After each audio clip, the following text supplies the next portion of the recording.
Hello and welcome to the Astro Garden, a place for astrologers to chat all things astro. I'm your host Janessa of By Jove Astrology. Thanks for tuning in.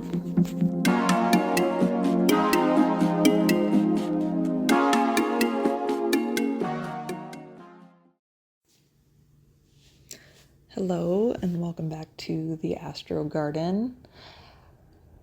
I'm here today on Monday, the moon's day, under the Aquarius full moon. We've also just had the Mercury cazimi perfecting earlier this morning. We've got the Saturn-Jupiter square perfecting. We've got the Venus-Saturn opposition happening. So it's a busy time.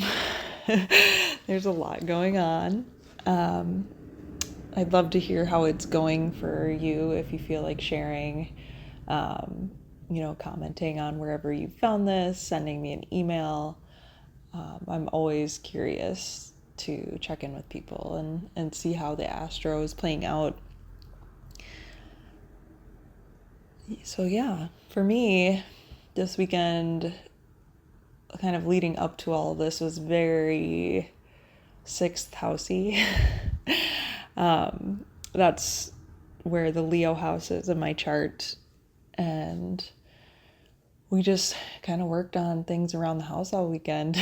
It was very much like steeped in childcare and the fun pieces of that, but mostly a lot of like the not so fun pieces of that. My husband was working out in the yard on some projects that were like desperately overdue to happen. I was kind of trying to keep all three kids pretty satisfied and busy, and that's not always an easy task. So by the time we sat down at the end of the day yesterday, it was just kind of like, okay, well, that was a weekend, and here we are thrown back into the week. So I'm carving out some space for myself this morning. And this is something I regularly do. I really try to focus on the weekends being time with my kids and time with my family. Occasionally, there are special events and things I want to do and other groups and things I want to participate in on the weekends. But right now, just the season of life that I'm in, my kids being so little, it's like, that's our time. I work full time. I have other things I'm working on outside of that day job. So those weekends are kind of sacred in that way for me, and I've been holding that space now for quite a while. And it will stay that way for quite a while. With the occasional change. So yeah, when I get back into the weekdays, it's kind of like, that's my me time.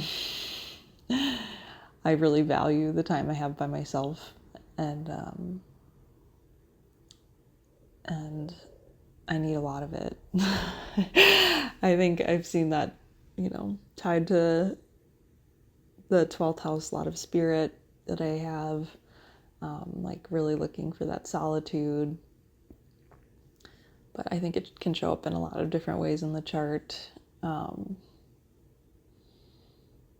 yeah, I need a lot of that time to recharge and to gather my thoughts. And it wasn't something that was always available to me.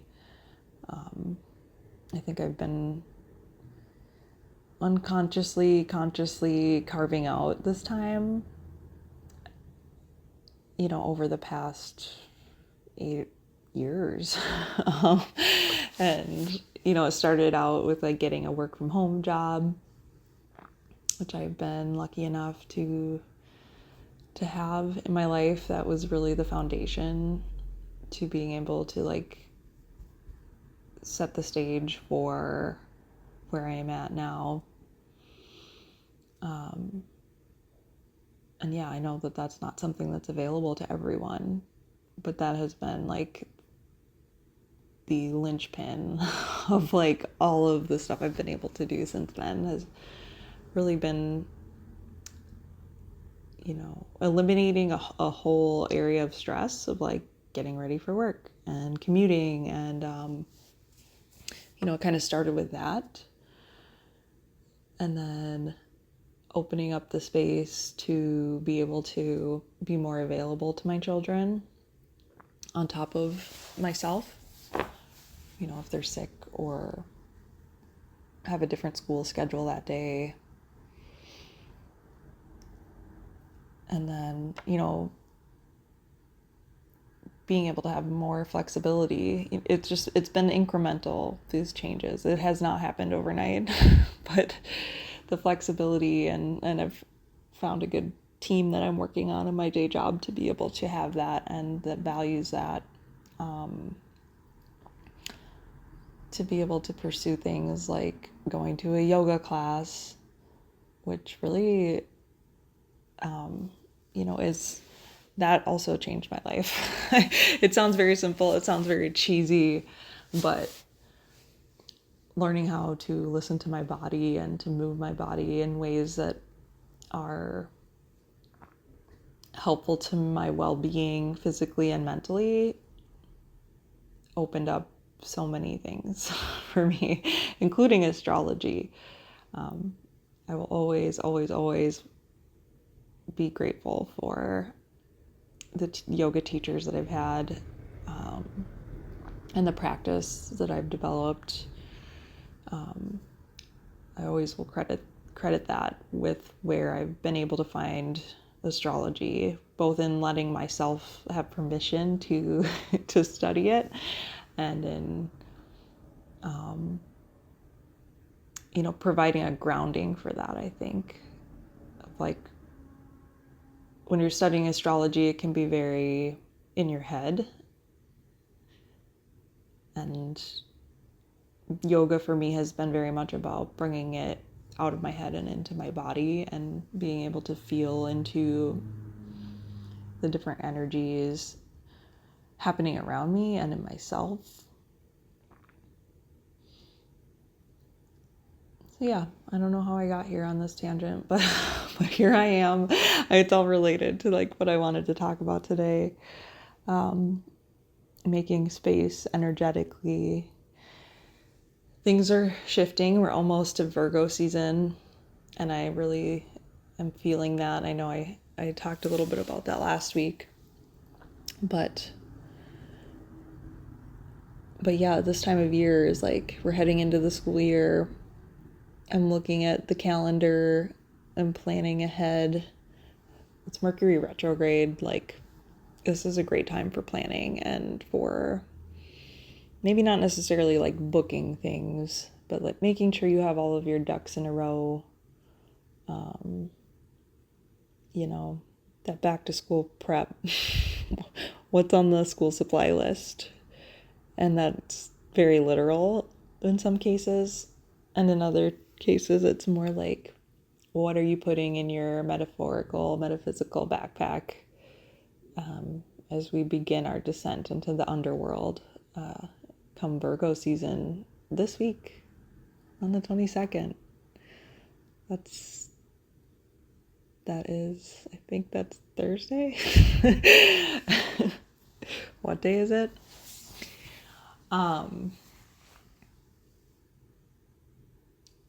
So yeah, thinking about that this weekend, I was doing all of these 6th house activities very dutifully. And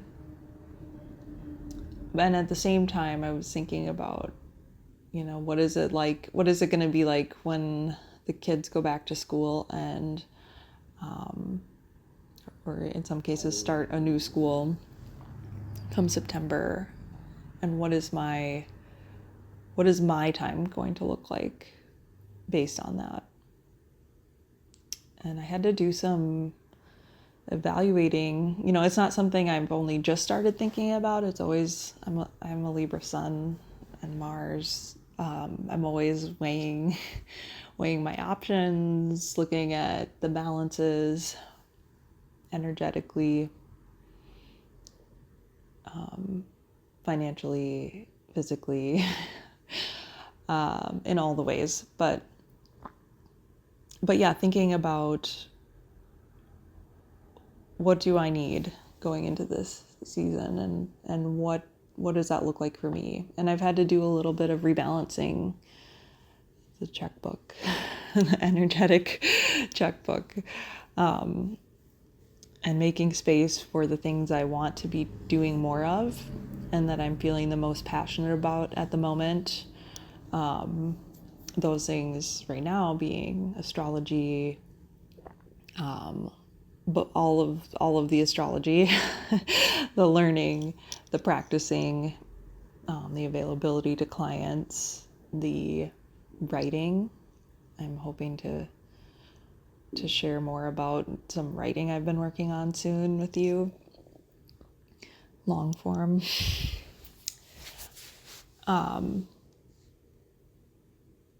And yeah, it's a newer concept to me as someone who's newer to the metaphysical or like woo way of thinking. But time and money are energies.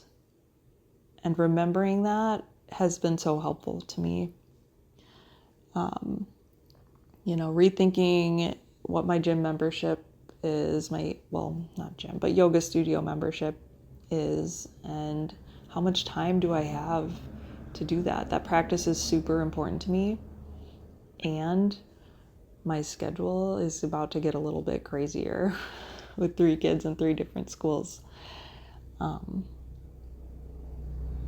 And I can't let that practice go because it is super important to me and helpful to me in the other things I want to do, such as practicing and studying astrology.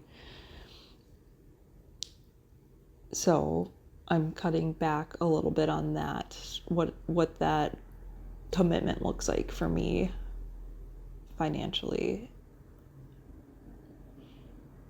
And it's bittersweet, It's like this place that really helped me really discover this whole other side to myself, and to embrace it, and it gave me the permission, like I said earlier. So it wasn't an easy decision, but I'm feeling good about it. I'm shifting. I feel like my friend Krista of Practical Astros is really good at this. Like cutting one thing to allow something else to come through. And I think she ties it a lot to, like, she has more background in learning in feng shui and how, the flow of energy, also being time and money, remember?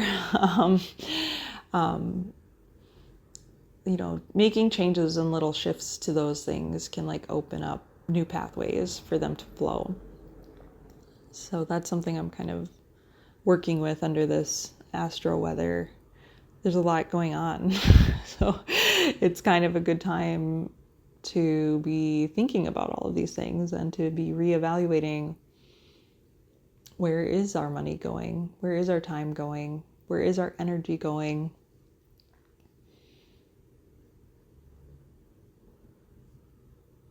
The full moon brings things to light. The Mercury cazimi is always an interesting messenger. I wasn't planning on doing that this weekend and making the decision about shifting my commitments.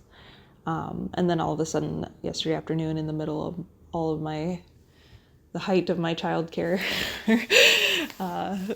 activities, I had to write the email and communicate that. But then we also have, this Venus-Saturn opposition, and like balancing there too. Like, what are the boundaries? What are the commitments?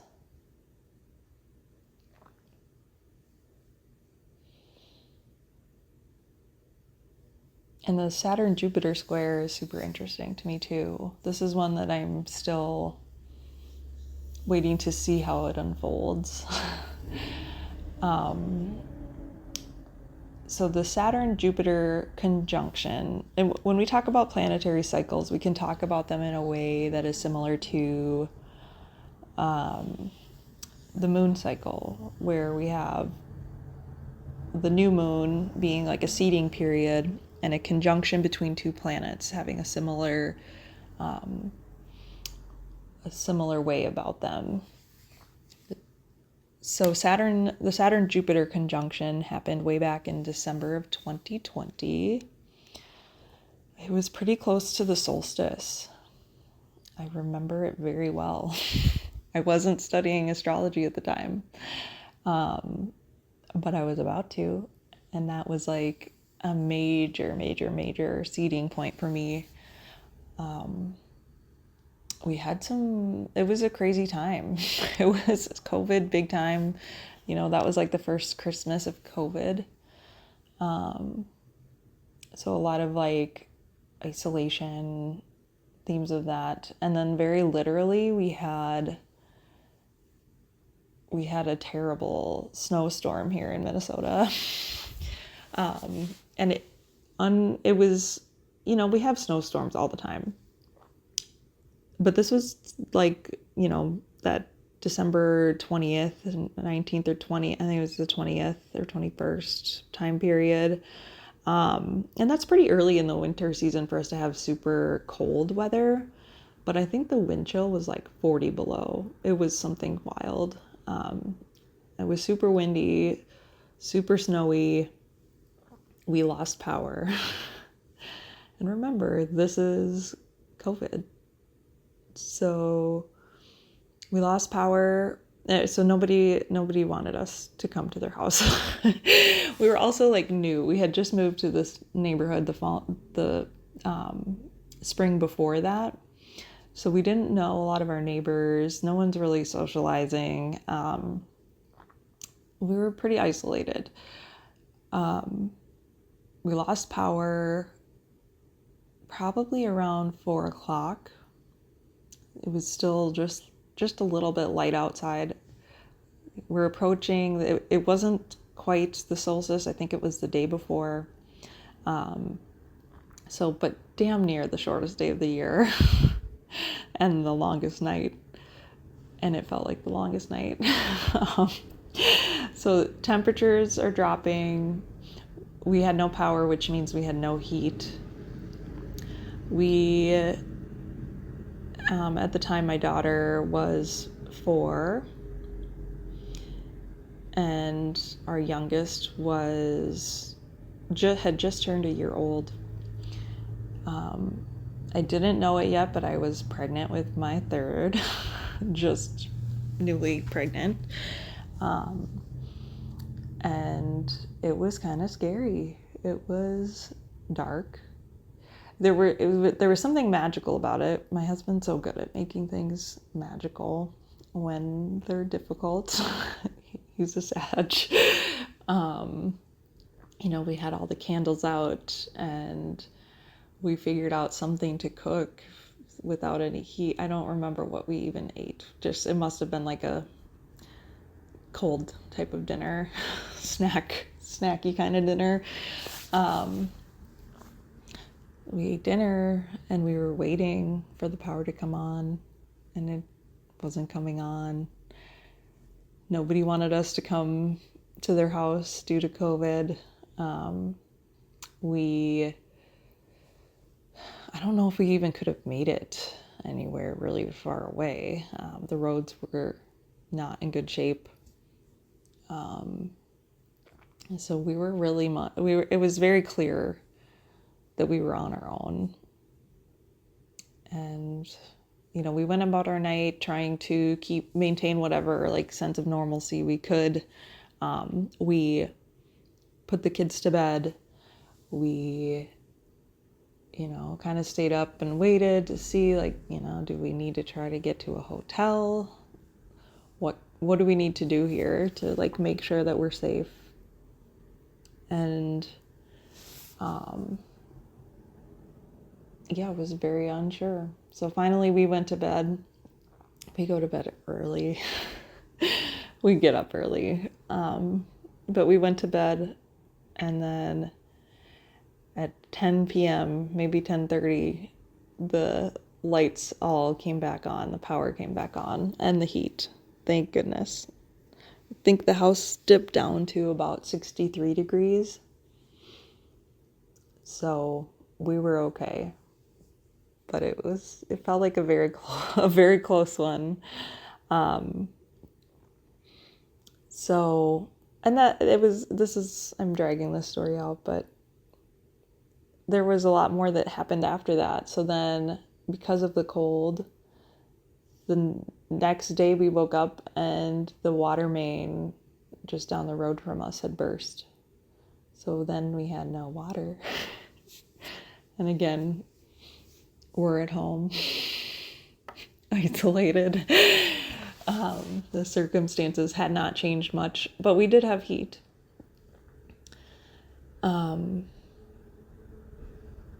So that took a while to get fixed. That took like a whole day. We got some water from the store. And then once the water came back on, we found out our water heater had decided to give out. When we bought the house, we knew it was old. We knew it would need to be replaced in the next like 2 to 3 years, most likely. But that timeline chose then. So then, this is like, it was almost a week of the one thing after the next, like really driving home how alone we were and how much we needed to, like, again, here I'm like a little bit unclear on what the total message is because it's still revealing itself, but a need to reinforce our independence and also to maybe seek new ways of being in community with other people. So that was the seeding point. That isolation really kind of, and like this revealing or like very much like clarity on who we have to call in the direst of situations was pretty clear. So all that to say, the next few years have unfolded different ways of learning from that experience, and it's played out in a lot of different ways. One of like the seedings of that literally being like my son, my third child, kind of coming into being, and shortly after that, finding out that news. So, and him being another big catalyst for a lot of changes that we've made. But anyway, that's my little like story about that. And that's something that is top of mind as we're experiencing this Jupiter-Saturn square. It's not just like a one-day thing. This is when it's getting to like the degree that it was at during that time. But yeah, this is when it's getting to the degree of exactness between Jupiter and Saturn, their opening square. So it's kind of like the first quarter moon where we can start to see what little sprouts are we seeing of what we seeded at the conjunction. So look back in your notes, look back in your photos of that time. That's a really easy way to see like, oh, what was I doing? What was top of mind? What was important to me in December of 2020? And then you can look to now and see what has changed and what is starting to take shape from that.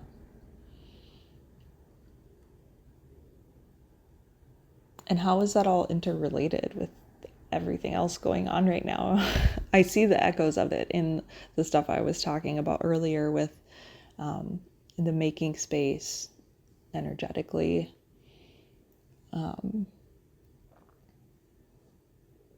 Yeah, that's how yeah, it's all interrelated, of course.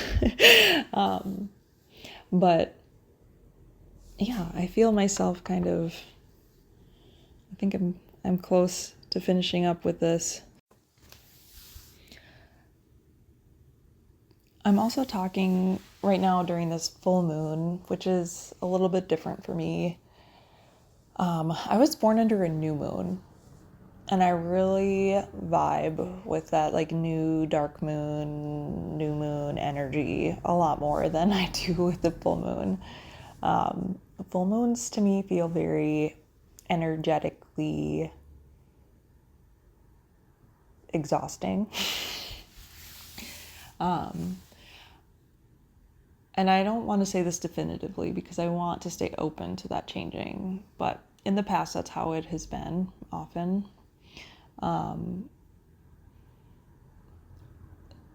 So since it's starting to learn astrology, I've started to, and starting to experience that firsthand, I've kind of backed off doing much on full moons. I would rather be at home. I'm not planning, I don't typically plan my life around it. If there are events happening that I need to be at for work or family or otherwise, I attend them. But I learned the hard way with attending a full moon meditation with a large group on the Aquarius full moon 2 years ago, and had some crazy difficult experiences afterwards. As far as I had vertigo, I felt unwell physically and mentally. So that was a learning opportunity for me, and who knows what else was going on. I probably wasn't able to really understand the nuances of that lunation, but I do know it overwhelmed me, and I learned, maybe that's not the activity I need to be doing on a full moon in my 12th house. So, but yeah, I'm trying this anyway. Full moons are a good time to see the fruits of our labors. I'm talking earlier about that first quarter moon, or the first quarter, the opening square, being when we see the sprouts of what we planted starting to pop up and how they're taking shape.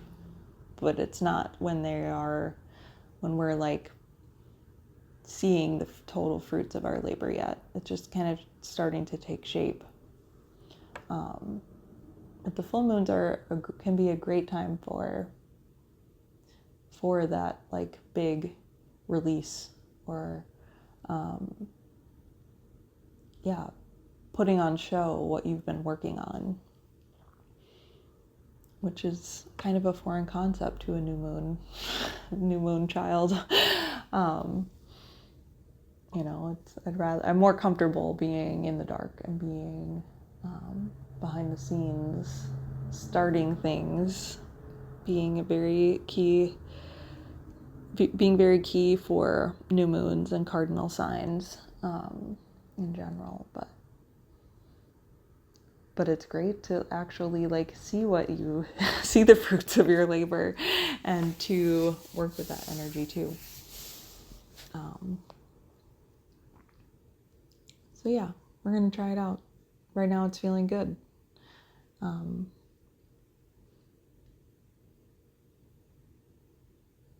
I don't know if I have much else to say about that.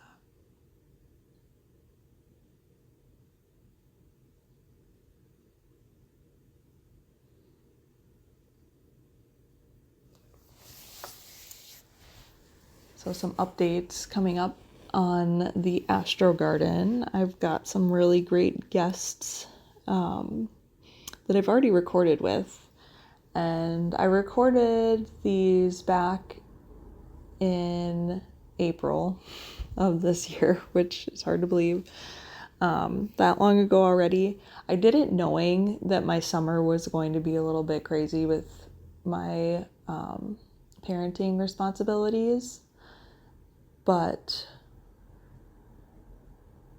to try to get ahead of it and to have some things recorded so that I could start putting these out once a month, these conversations with other astrologers. So I'm working my way through that stockpile. I've got some really great guests coming on. The first of which, or the next of which, is Freya of Freya Astrology. She is just such a lovely person, an astrologer. I can't recommend her enough if you're looking for someone who is empathetic and a good listener and just really down to earth, and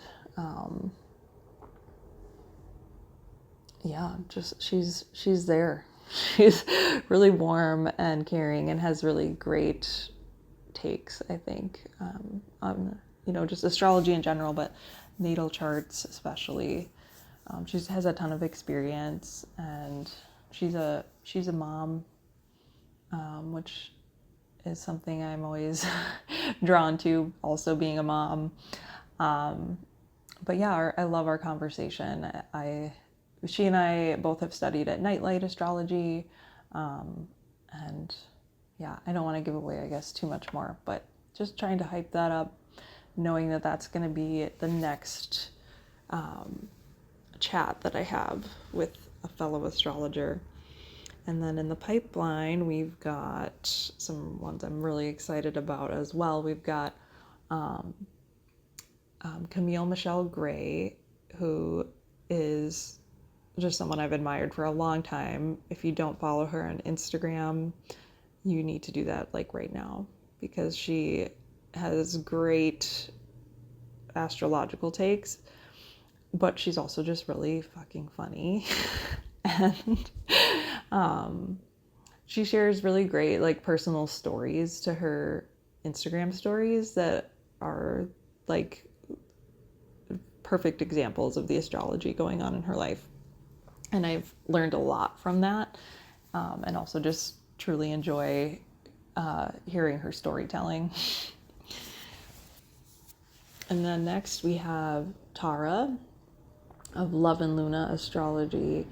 And she's someone who I've met through Astro Twitter, along with the Astrologers Co-op. She's on the board for that, and she is just a lovely, lovely, lovely Leo astrologer. I just think of Leo when I think of her. But we have a really cool conversation about the work that she's done, and just somebody else I really admire in the community. So I hope you'll stay tuned for those. I'm going to be upping the frequency. As you may have noticed, I've started posting these individual episodes once a week. I'm leaving it open for myself to do more if I feel called to. And I'm hoping to up the frequency of the guest episodes now, again, making space energetically to be able to take on more astrology work this fall. So I've got a long list of people that I'd love to chat with. If I have not reached out to you and you would like to come on this podcast and talk about your journey to becoming an astrologer, anything tangentially astrology related, I'd love to have you. This work has turned into, it started out as a way for me to broaden my astrological community, and to reach out to people I admire, or the work, people whose work I admire. And it's also become this really cool project of like archiving the different astrologers that are doing the work right now. There's so many of us. There's the ones online, and then it's interesting to think about people who don't share that much of their work online, because there are plenty of them too. But documenting that, and also just, I think along with it, it's documenting the current zeitgeist of like where we are with astrology. It kind of feels like it's having a bit of its own renaissance at the moment. Starting probably in 2020, but where it's becoming, people, I think I've even heard Chris Brennan on the astrology podcast talking about how he's noticed such a difference in the astrological literacy of just the general public right now. It's having a moment, and it'll be interesting to see how it plays out. Whether, I know there's been speculation of backlash with Saturn and Pisces. We've seen hints of that, but I think the overwhelming theme has been that it's growing still. So it will be interesting to see how it plays out, and whether that continues or how that changes with the availability of, obviously the internet, but like AI and different tools being developed, and what the role of the astrologer is in today's world. So anyway, that's like been the secondary thing I've come to of like, what is this project? And again, I'm a mutable rising. This project is many things to me, but that has been like one of the core things that's come through in starting it, is this documentary, or this documentary body of work. And yeah, it's very inspired by, or I realized that side of it when thinking about the astrology podcast episode where Chris Brennan has footage from an old NORWAC conference that happened in the 80s, and how there are just little clips, talking to all of these different astrologers, and how cool that is that we have this footage, and watching it. I think I watched the live premiere where people in the chat were able to fill in the blanks on like who some of these people were, linking to their work, really like piecing together this historical artifact, and the details around it in real time on like a global scale. It was just kind of like an amazing event, to see that happening. And so I think, we're in the age of the internet now, where there is a lot more documentation in general, but it's still very easy for the actual work or the actual astrologers to kind of get lost in that. We have the memes, we have the discourse, but I think it's really cool to like document who these people are and how they got there. And I know when I started learning astrology, I wanted to know so much more about it, and about how all of these people like learned, and how they could possibly get started. And I think for me, I was still looking for a lot of that permission, which I have since found and given myself, and have to keep giving myself. But I think just sharing these stories is just so helpful to anyone who wants to be an astrologer, but really anyone who wants to do anything and needs to find a way to start. So I hope that you see that value, and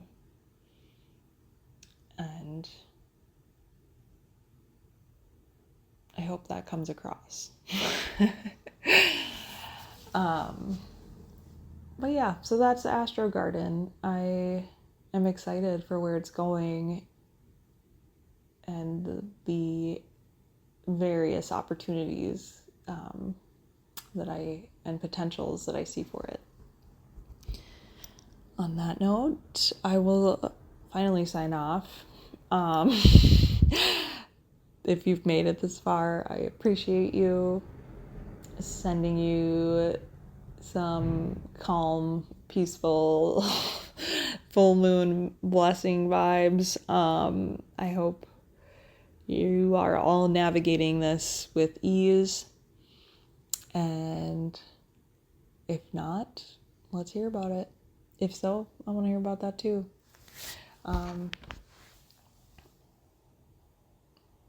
Yeah. Thank you. I'll see you next time.